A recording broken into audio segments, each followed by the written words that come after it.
I do things just like any ordinary person. I do things just like any other teenage girl would enjoy.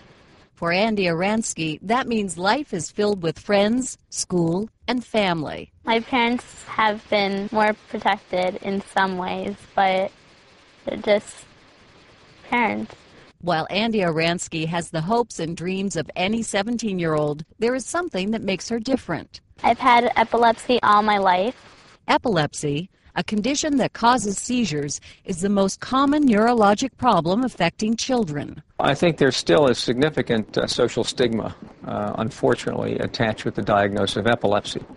And it's important to reassure families that their children are normal in all respects, that there's good treatment available. It didn't upset me at all. I didn't have any feelings towards it. But Andy's mother has different memories. Andy was first diagnosed with epilepsy at 3 weeks old. She had a shaking of her arm, just like this, and it turned out to be focal seizures in her left arm. I was really upset. Epilepsy's impact on a family has much to do with the nature of the seizures, which may vary in frequency and severity. The children who have more frequent seizures, it begins to affect them socially because kids begin to see them as different. Epilepsy can be experienced in many different ways. Generalized seizures come in several types. The most common is a seizure that involves stiffening, which is called a tonic seizure, or jerking, which is called a clonic seizure.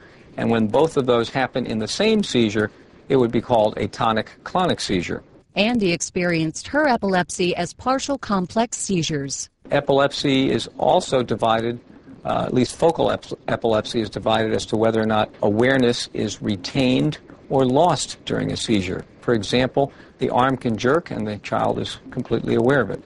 Other seizures are accompanied by a compromise of awareness and consciousness, and the child simply is unaware of what he or she is doing and has no memory for the seizure whatsoever when it's over.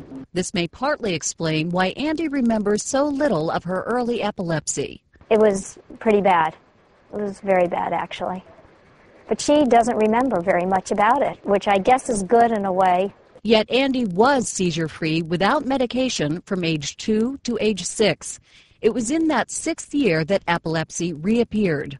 It came back with a vengeance, and it was more than just focal seizures at that point. It was all different types of seizures. It was terrible. Yeah, it was. I mean, she was in and out of the hospital like 4 times in 1 year and on a variety of drugs because they couldn't get her controlled. At that point, Andy's doctors tried to get her epilepsy under control with a combination of drugs, but there were problems. There were a lot of different side effects. Some of them made her weak. You know, her walking off kilter, she always looked off balance. Major side effects with her learning. Her cognitive learning ability dropped substantially. 5 years ago, doctors tried using monotherapy or single medication therapy. Monotherapy offers many advantages. The most important is that it's very simple to administer. You have one drug. There's no drug-drug interaction, and you have the best control over that medication. The adverse effect profile is very low, meaning that the medications are very well tolerated. Most pediatric neurologists who deal with children with epilepsy will start with monotherapy. Hi. How are you? Now seizure-free for 5 years, Andy's found success with monotherapy. For a busy teen, taking just one medication simplifies life. I take medication 1 time a day. I used to take medication 3 times a day, but I hated taking it and remembering each second. Treatment still requires adjustment.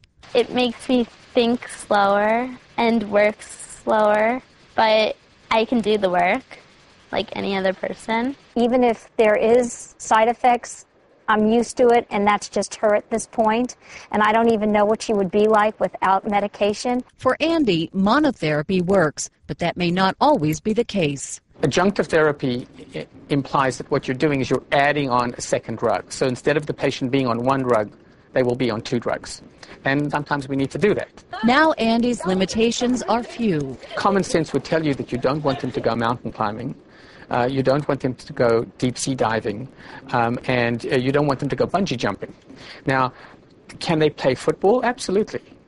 Can they play tennis? Can they go bicycling? Yes. I stress to all the families that the children should be treated no differently. Research on epilepsy continues. Stem cell and genetic therapy hold future promise for this difficult disease. But for now, Andy Aransky is right where she wants to be. A lot of my friends know the condition of what I have, meaning epilepsy, and none of them care.